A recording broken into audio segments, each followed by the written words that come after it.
बड़ी इंपॉर्टेंट सी बात करने वाला हूँ, बहुत ज़रूरी बात। कल एक वाकया हुआ मेरे साथ, मैं सोचता हूँ आपके साथ भी शेयर करूँ वो। कल मुझे एयरपोर्ट जाना था किसी वजह से। मैंने सोचा अपनी गाड़ी लेके जाऊँ, लॉकडाउन वॉकडाउन है, खामखा इंक्वायरी वगैरह हुई तो उससे अच्छा है कि कैब कर लेता हूँ। तो मैंने ओला बुक करके ओला से मैं एयरपोर्ट चला गया और रास्ते में जब मैं जा रहा था तो मुझे उस ओला वाले भैया से बातचीत होने लग गई।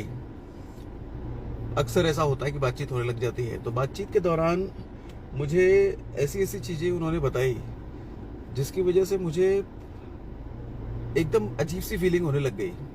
और हम जैसे लोगों के लिए जो डायरेक्ट सेलिंग में हैं उनके लिए एक अलग सी ही प्राउड मोमेंट या भगवान का स्पेशल आशीर्वाद वाली फीलिंग मुझे आने लग गई।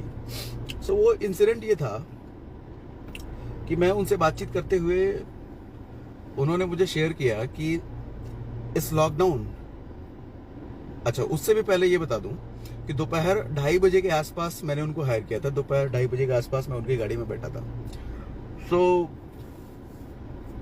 उन्होंने बताया कि सुबह से लेकर के मैं पहला पैसेंजर था जो उनकी गाड़ी में बैठा हूँ, पहला पैसेंजर सुबह से लेकर के। और वो इंसान सुबह के 7 बजे घर से निकला हुआ था। सुबह के 7 बजे घर से निकला हुआ था, इधर से उधर उधर से उधर खाली गाड़ी लेके भटक रहा है कि कहीं से कोई राइड मिल जाए, कहीं से कोई ट्रिप मिल जाए। और मैं सुबह 7 बजे निकले हुए आदमी के पास 2:30 बजे पहला पैसेंजर में पहुंचा था। तब सोच के देखो उस ओला वाले भैया का घर कैसे चल रहा होगा। उन्होंने मेरे साथ शेयर किया कि सर पहली बार ऐसा हुआ है कि मुझे अपने बच्चे के स्कूल से उसका नाम कटवाना पड़ा है। यस, रीजन फीस नहीं है देने के लिए।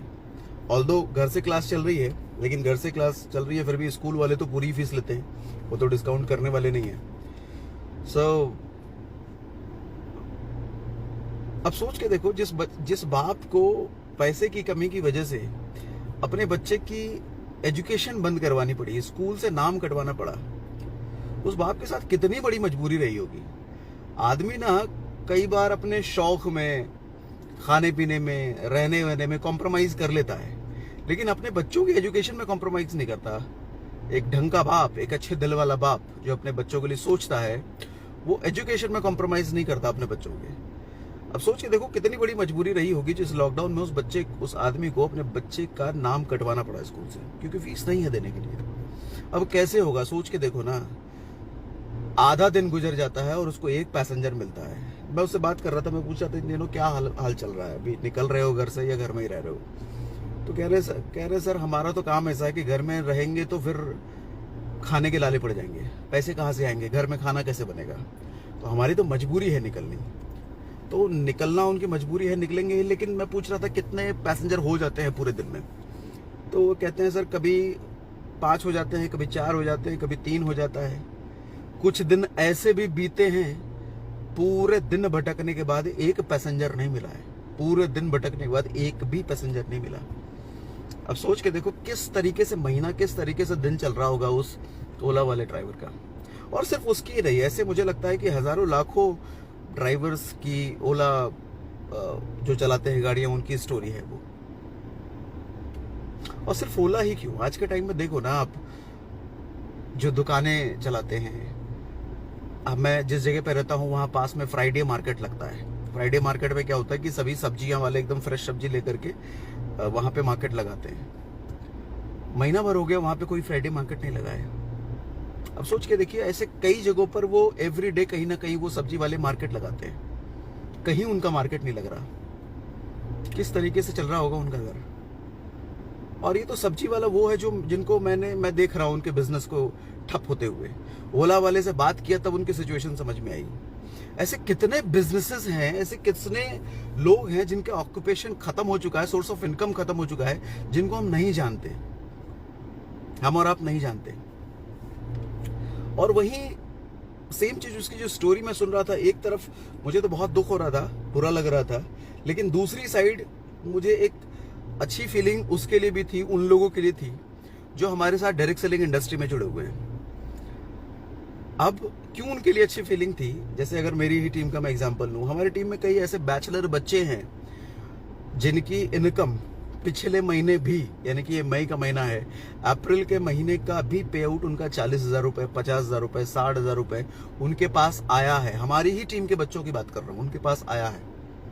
और ये मई का महीना है जो कि कंप्लीट लॉकडाउन में गुजरा है, कंप्लीटली घर पे बैठे, किसी तरीके से वो बच्चे घर से नहीं निकले, सारा काम डिजिटली किया, सारा काम। फिर भी इस महीने भी उनका वही 40,000 50,000 रुपए घर में आएगा। अब मेरी बात समझने की कोशिश कीजिए, मैं ये नहीं कह रहा कि 40,000 50,000 उन बच्चों के घर में आ रहा है तो बहुत करोड़पति हो गए, वो कहना नहीं चाह रहा। मैं कहना वो चाह रहा हूँ कि वो जो बैचलर बच्चे हैं, उन बच्चों की जरूरत घर की कम है। 25,000 30,000 में उनका घर चल जाता है, 40,000 में उनका घर चल जाता है। और उस बच्चे के घर में अगर 50,000 रुपए महीने का पहुंच रहा है, वो भी पूरे महीने घर में बैठ करके, ऑल्दो घर में बैठ करके नहीं, घर में काम ही कर रहे हैं, लेकिन घर के अंदर रह करके 50,000 रुपए महीना जा रहा है, तो वो बच्चा फाइनेंशियली फ्री है। आज के टाइम में फाइनेंशियली वो फ्री है। तभी तो कहते हैं डायरेक्ट सेलिंग फाइनेंशियल फ्रीडम का बिजनेस है। एक चीज समझिए कि फाइनेंशियल फ्रीडम का ये मतलब नहीं होता कि करोड़पति हो गए। फाइनेंशियल फ्रीडम का मतलब ये होता है कि आदमी को अपना घर चलाने के लिए, बेसिक नीड पूरे करने के लिए जितने पैसे चाहिए, वो पैसे उसको बिना एक्टिवली, अगर वो इन्वॉल्व नहीं है तो भी आ रहा है, तो फाइनेंशियल फ्री है। और वो बच्चे कितने उम्र है उनकी, 21 साल, 22 साल, 23 साल, 25 साल, 26 साल उन बच्चों की उम्र है, और वो 25 साल की उम्र में आज वो फाइनेंशियली फ्री हैं। और मैं ये बड़े गर्व से कह सकता हूं कि they are financially free today. और हमारी टीम के बच्चे हैं, और ये तो मैं अपनी टीम के बारे में बात कर रहा हूँ। पूरी डायरेक्ट सेलिंग इंडस्ट्री में कितनी सारी टीमें हैं, कितनी सारी कंपनियां हैं, जहां पर न जाने कितने लोग आज फाइनेंशियली फ्री है। इस पैंडेमिक, इस लॉकडाउन के टाइम पे भी उनको चिंता नहीं है कि उनके घर का राशन कैसे आएगा, उनके बच्चों की फीस कैसे जाएगी, या उनके घर में कोई वृद्ध है, दवाइयां चल रही है तो दवाइयां कैसे आएंगी, दवाइयों को पैसे कहेंगे, नहीं टेंशन है उनको। एक और इंसिडेंट मैं शेयर करता हूं, मेरे ही जानने वाले हैं, तकरीबन 70 लाख रुपए लगा करके लास्ट ईयर उन्होंने एक सलून की फ्रेंचाइजी ली थी, 70 लाख रुपए लगा करके। अच्छा, इंटीरियर वगैरह सब लगा करके खर्चा उर्चा उनका 70 लाख रुपए हुआ था। आज तक आधा का आधा अभी रिकवर नहीं कर पाए हैं वो, क्योंकि पिछले साल जब शुरू किया था उसके बाद लॉकडाउन लग गया था, इस साल फिर से लॉकडाउन हो गया, और मजबूरी में उस इंसान को बंद करना पड़ा। तो कुल मिलाकर के, अच्छा, हर महीने वो आदमी 2-2.5 लाख रुपए का हर महीने का रनिंग एक्सपेंस भी था, तो कुल मिलाकर के देखा जाए तो वो आदमी 50-60 लाख रुपए के लॉस में है। 70 लाख रुपए का इन्वेस्टमेंट करने के बाद भी 50 लाख रुपए के लॉस में है। और मैं देखता हूं इन बच्चों को, या हम जैसे लोगों को, या और जो डायरेक्ट सेलर्स हैं, कितना इन्वेस्टमेंट करते हैं, वो क्या करते हैं, अपने घर का रोजमर्रा की चीजें डायरेक्ट सेलिंग से लेते हैं, और इसी में से किसी के 20,000, किसी के 25,000, किसी के लाख, 2 लाख, 5 लाख, किसी के 10,000, किसी के 15,000, किसी के 5,000 रुपए महीने के आ रहे हैं। मैं कहता हूं किसी का अगर 15,000 रुपए महीना भी इस डायरेक्ट सेलिंग इंडस्ट्री से बन रहा है ना, it's a great income in lockdown. उन दुकान वालों से बात करो, जो दुकान वाले आज के टाइम पे खोलते हैं ना, तो पुलिस वाले आ जाते हैं कि दुकान बंद कर, दुकान बंद कर। 15,000 रुपए में महीना नहीं पहुंच रहा उनके घर में। हाँ, किसी टाइम था 50,000 60,000 रुपए का प्रॉफिट कमाते थे वो महीने का। आज के टाइम में 15,000 का प्रॉफिट नहीं है उनके पास, सेल ही नहीं है, क्योंकि दुकान का शटर डाउन है। गाजियाबाद में एक मार्केट है, तुराब नगर मार्केट, वहां पे हर तरह की दुकानें हैं, साड़ियों के, कपड़े के, हर तरह की दुकानें हैं। और वो मार्केट तकरीबन 1.5 किलोमीटर 2 किलोमीटर लंबा है। वो पूरा का पूरा मार्केट ना सुनसान पड़ा है पिछले 2 महीनों से, सुनसान। कैसे चल रहा होगा उनका घर, सोचने वाली बात है कि नहीं। और वही कुछ लोग यूट्यूब पे मैं कुछ वीडियोस देखता हूँ, डायरेक्ट सेलिंग तो ऐसी है, डायरेक्ट सेलिंग वैसी है, ठगती है, बेवकूफ बनाती है। ये लोगों को देख करके मालूम क्या लगता है मुझे, जैसे किसी स्टेडियम में, प्लेग्राउंड में, ये एक साइड बैठ करके गेम देख रहे हैं, और वो उस साइड से सिर्फ बॉलर उनको पास दिखता है, बैट्समैन तो बहुत दूर दिखता है, क्योंकि दूसरे साइड वो बैट्समैन है। तो उनके हिसाब से बैट्समैन तो उनको दिखता नहीं है, बैट्समैन तो उनको चेहरा दिखता नहीं, तो उनके हिसाब से मेजर प्लेयर उस प्लेग्राउंड में तो बॉलर ही है। क्योंकि दूसरे साइड का सिचुएशन तो उनको दिखता ही नहीं है। दूसरे साइड में कौन प्लेयर कहां कैसा क्या कर रहा है वो तो बहुत दूर खड़ा है। तो डायरेक्ट सेलिंग पर वीडियो बनाने वाले, डायरेक्ट सेलिंग पर वो लोग बोलने वाले, उन पर मुझे ऐसे ही तरस आता है कि ऑलवेज वो सिर्फ एक पिक्चर देखते हैं, अपने साइड का पिक्चर। अरे उन लोगों से बात करो डायरेक्ट सेलिंग में जो पैसे कमा रहे हैं, जो इस पैंडेमिक के टाइम पे भी घर पे रह करके ना 10,000 रुपए, 15,000 रुपए, 20,000 रुपए बड़ी इनकम है सर आज के टाइम में किसी के घर में जा रही है। तो आज मुझे फक्र होता है बीइंग अ डायरेक्ट सेलर, और जिस कंपनी में हूं मैं फक्र से कहता हूं कि इस कंपनी में हूं, मैं ओके लाइफ केयर में हूं। आज अगर डायरेक्ट सेलिंग की ही सिचुएशन की बात करूं ना, मैं डायरेक्ट सेलिंग की ही बात करूं, तो डायरेक्ट सेलिंग में ही, चूंकि मैं लगभग जितनी भी अच्छी कंपनियां हैं सभी कंपनियों में मेरे जानने वाले लोग हैं, तो उनसे मेरी बातचीत होती रहती है। तो सिचुएशन क्या है आज डायरेक्ट सेलिंग की भी मैं बता देता हूं। डायरेक्ट सेलिंग में भी अब देखो, बिजनेस तो सबका डाउन हुआ है, ट्रेडिशनल वाले डाउन हुए तो क्या डायरेक्ट सेलिंग डाउन नहीं होगा? अल्टीमेटली डायरेक्ट सेलिंग के भी कंज्यूमर, हर कोई डायरेक्ट सेलिंग तो अभी पैसा नहीं कमा रहा। जो शुरुआत में आए वो पैसा नहीं कमाने लग गए, है ना। शुरुआत में लोग पार्ट टाइम में शुरुआत करते हैं, लेकिन मेन सोर्स ऑफ इनकम उनका कहीं किसी दूसरे सोर्स से होता है, चाहे जॉब से होता है, दूसरे बिजनेस से होता है, तो वही उनका मेन सोर्स ऑफ इनकम होता है। तो जब वो main source of income disturb होता है तो ये वाला भी डिस्टर्ब होगा, है? तो इसी तरीके से एक बड़ी लॉबी जो कि कंज्यूमर मार्केट है डायरेक्ट सेलिंग का, कंज्यूमर्स हैं, कंज्यूमर बेस है, जिसकी वजह से डायरेक्ट सेलिंग बिजनेस भी चल रहा है, वो डिस्टर्ब होते हैं तो फिर डायरेक्ट सेलिंग बिजनेस भी डिस्टर्ब होगा, नहीं। और कहीं ना कहीं ट्रैवलिंग, कम्यूट करने की दिक्कत हो, डिस्ट्रीब्यूटर्स को इधर उधर टीम से मिलने जुलने की दिक्कत हो, मीटिंग सेमिनार्स की दिक्कत हो, तो बिजनेस डाउन होगा। वो हुआ भी है, हमने लास्ट लॉकडाउन में देखा, इस लॉकडाउन में भी। डायरेक्ट सेलिंग की सिचुएशन बताता हूं। मुझे लगभग कंपनियों में ना इस वक्त, पिछला महीना अप्रैल था, अप्रैल की जो क्लोजिंग की है ना, और बड़ी बड़ी कंपनियों की बात कर रहा हूँ, छोटी मोटी कंपनियां तो डायरेक्ट सेलिंग की आज के टाइम में खत्म हो चुकी है, बर्बाद हो चुकी है। जो ऊट पटांग प्रोडक्ट बेचने वाले या कपड़ा बेचने वाले या ऊट पटांग चीजें बेचने वाले, जो डायरेक्ट सेलिंग गाइडलाइंस के अगेंस्ट काम करती हैं, बहुत सारी ऐसी कंपनियां जो अगेंस्ट काम कर रही हैं, आईडीएसए के नॉर्म्स के गाइडलाइंस के अगेंस्ट काम कर रही हैं, उनका धंधा तो खत्म है। लेकिन जो जेन्युइन कंपनियां हैं, जो गाइडलाइंस के अगेंस्ट नहीं है, वो साथ काम कर रही हैं, गाइडलाइंस के अकॉर्डिंग काम कर रही हैं, उनकी भी सिचुएशन बता रहा हूं। अप्रैल में जो उन्होंने क्लोजिंग करी थी ना, दे आर स्ट्रगलिंग कि हम अप्रैल के बिजनेस को भी मीट कर लें इस महीने में। दे आर स्ट्रगलिंग, 30%, 40% लॉस में है।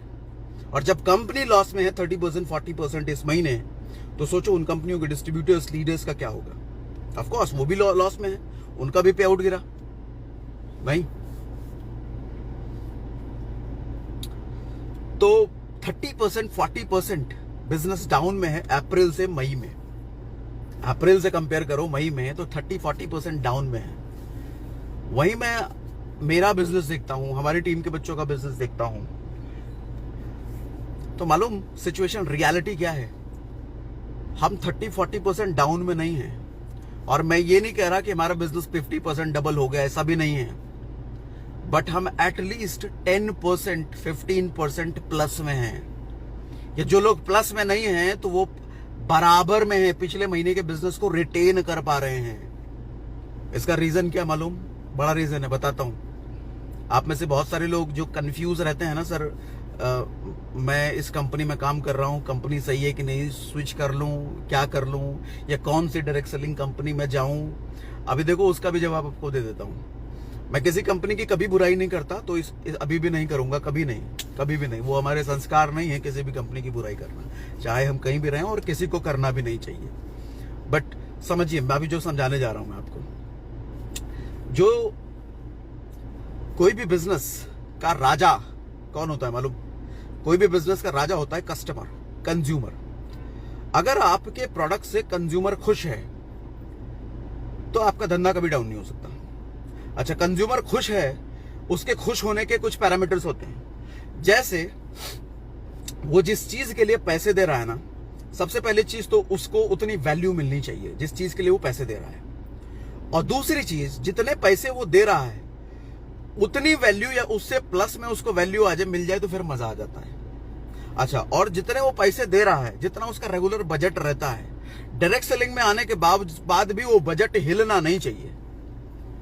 डायरेक्ट सेलिंग को कुछ लोग आटपटे नजर से क्यों देखते हैं? तो टोपी पहनाने वाला धंधा क्यों कहते हैं? क्यों मालूम? क्योंकि होता है ऐसा कि हम 10 रुपए की चीज 15 रुपए में बेचते हैं।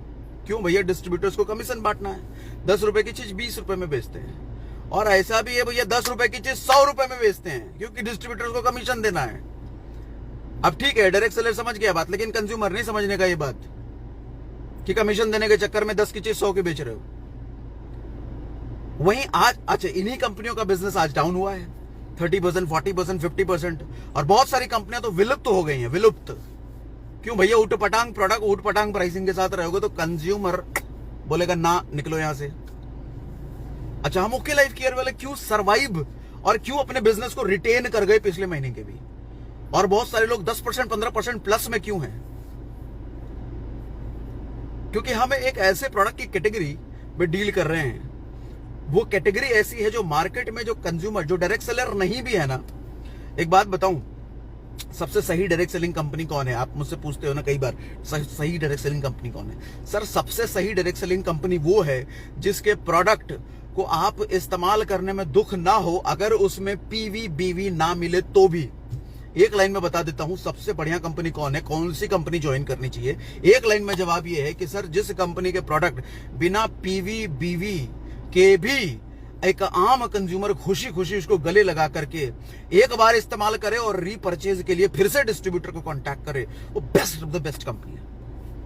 बाकी कोई भी कंपनी कितना भी डिस्ट्रीब्यूशन, कितना बीवी दे रही है, कितनी बड़ी कंपनी, नंबर 2, नंबर 3, सर आज नंबर 2 हो सकती है, कल नहीं रहेगी। क्योंकि customer is a king. Customer king होता है मार्केट का, और कस्टमर को उसके मतलब की चीज वैल्यू फॉर मनी चाहिए। अगर वो पैसा दे रहा है तो आप ज्यादा टाइम तक किसी को बेवकूफ नहीं बना सकते। आप ज्यादा टाइम तक किसी को non value for money value दिखा करके नहीं बेच सकते। और यही तो चैलेंज बना रहता है हमारे डायरेक्ट सेलिंग इंडस्ट्री में।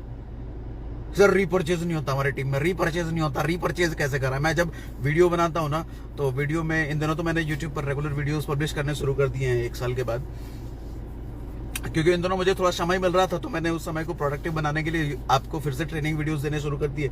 कई सारे आप जाके कमेंट सेक्शन में पढ़ोगे ना, सर रीपरचेज कैसे लाएं? टीम में रीपरचेज नहीं होती।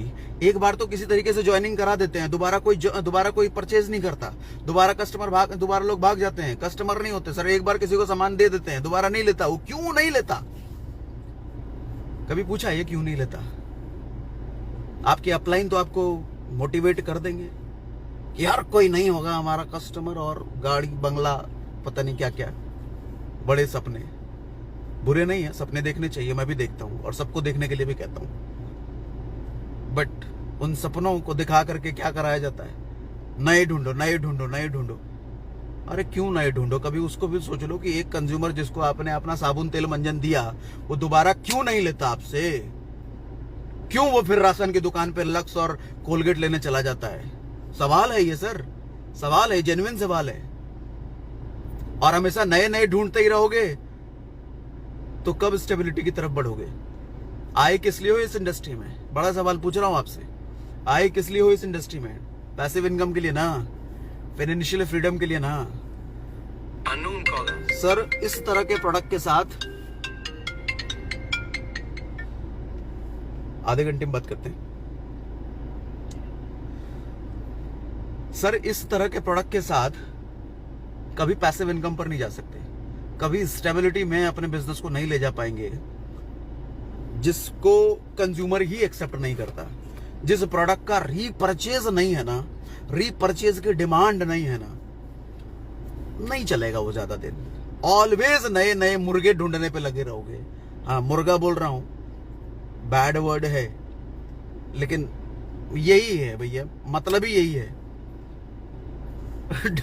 MLM मैं जब जॉब करता था, साथ में करता था ये बिजनेस भी, तो मुझे कुछ लोग मजाक उड़ाते थे, अरे ये MLM वाला है। MLM का मतलब क्या? मुर्गा लाओ मुर्गा। वो ये बोल के मुझे मजाक उड़ाते थे कि MLM का मतलब होता है मुर्गा लाओ मुर्गा, नया मुर्गा लाओ। तो सर, जब प्रोडक्ट इस तरह के होंगे तो ये लाइन गलत भी नहीं है। फिर तो मुर्गे ही ढूंढे जा रहे हैं। 10 की चीज 100 की बेचनी है, ये मुर्गा लाओ, फिर दूसरा मुर्गा, फिर दूसरा माव, मुर्गों पर खेल हो रहा है। और इतना बढ़िया कॉन्सेप्ट है। ये मुर्गों का बिजनेस नहीं है, मुर्गों को छोड़ो, इंसानों के साथ करना शुरू करो ना। और इंसानों के साथ बिजनेस करना है तो इंसान वैल्यू फॉर मनी प्रोडक्ट चाहिए। वैल्यू फॉर मनी प्रोडक्ट चाहिए। वो नहीं होगा तो फिर रीपरचेज नहीं होगा, और रीपरचेज नहीं होगा तो कभी पैसिव इनकम की तरफ नहीं जा पाओगे। फिर वो मेंढक तोलने वाला बिजनेस चलता रहेगा। आप इधर से 10 चढ़ाओगे तराजू पर और इधर से 20 कूद जाएंगे। मैंने मतलब आप 10 को ज्वाइन कराओगे, 20 छोड़ के चले जाएंगे आपकी टीम। 10 को ज्वाइन कराओगे, 20 छोड़ के जाएंगे टीम। 10 को ज्वाइन कराओगे, 20 छोड़ के जाएंगे टीम। यही चल रहा है ना, यही तो चलता है MLM में, डायरेक्ट सेलिंग में, नेटवर्क मार्केटिंग में। क्यों? सोचने वाली चीज है। यस, चलो अभी एक मीटिंग भी है मेरी, इसलिए मैंने 7 बजे ही शेड्यूल किया था, तो थोड़ा पहले कर लिया। मैंने सोचा है कि रोज लाइव आऊंगा इन दिनों फेसबुक पर, ठीक 7 बजे ही आऊंगा। आज तो थोड़ा पहले आ गया क्योंकि दूसरी मीटिंग शेड्यूल थी। कल वापस से हम 7 बजे मिलते हैं किसी और टॉपिक पर। देखिए, कोई भी बुरा मत मानना। आप किसी ऐसी कंपनी में हो जहां पर वैल्यू फॉर मनी प्रोडक्ट नहीं है, तो डोंट फील बैड कि मैं आपकी कंपनी की बुराई कर रहा हूं। मेरी क्या दुश्मनी है किसी कंपनी से? सोच के देखो ना, क्या दुश्मनी है? मैं क्यों बुराई करूंगा? बस ये है कि हम जिस इंडस्ट्री में है ना, उसके बारे में जो बाहर बोला जाता है, मुर्गा लाओ मुर्गा जैसी चीज, टोपी पहनाने का काम, सर इट्स आवर रिस्पॉन्सिबिलिटी कि हम यहाँ पर गंदगी साफ करें, कचरा साफ करें। नहीं, जो बॉटम के 99% लोग पैसा नहीं कमा पाते हैं इस इंडस्ट्री में, उनको कमाने के लिए कुछ सही काम करें ताकि वो लोग भी कमा पाए। ये 99% जो फेलियर रेशियो है, इस फेलियर रेशियो को हम धीरे धीरे कम करते चले जाएं। और वो तभी होगा जब वैल्यू फॉर मनी प्रोडक्ट हम डिलीवर करेंगे। 10 पीवी बीवी के नाम पे 10 की चीज 50, 30, 20 में बेचने का काम बंद करना पड़ेगा, तभी होगा ये। मैं किसी भी कंपनी को टारगेट नहीं कर रहा, किसी भी कंपनी की बुराई नहीं करना। किसी को मेरी बात से बुरी लग रही है तो मैं तहे दिल से माफी चाहूंगा, बट ये रियलिटी है सर। ठंडे दिमाग से सोचिए जरा, क्यों मैक्सिमम कंपनियों का बिजनेस 30%, 40% डाउन हो गया अप्रैल से मई में? और क्यों ओके लाइफ केयर के लोग, हम जैसे लोगों का बिजनेस स्टेबल मोड पर है? मुझसे कोई पे आउट पूछता है ना, तो मैं बैंक स्टेटमेंट खोल करके पिछले 7 साल की इनकम एक साथ दिखा देता हूं, क्योंकि स्टेबल इनकम है। लेकिन इंडस्ट्री में आपको मैक्सिमम लोग जो मिलेंगे जो 1 साल की इनकम नहीं दिखा सकते, क्योंकि जिगजैग बहुत ज्यादा है, उतार चढ़ाव बहुत ज्यादा है। ओके लाइफ केयर में ऐसा नहीं है। मेरी बात नहीं, कोई भी ओके लाइफ केयर के डिस्ट्रीब्यूटर जो काम कर रहा है, ऐसा नहीं कि आने जाने वाले बहुत सारे लोग होते हैं जो एक्टिवली काम कर रहे हैं, उनसे मिलो, उनके 1 साल का पे आउट देखो, बहुत बड़ा जिगजैग नहीं दिखेगा आपको। हाँ, जिगजैग होगा, लेकिन बहुत बड़ा जिगजैग नहीं होगा। Good day, bye bye, thank you very much.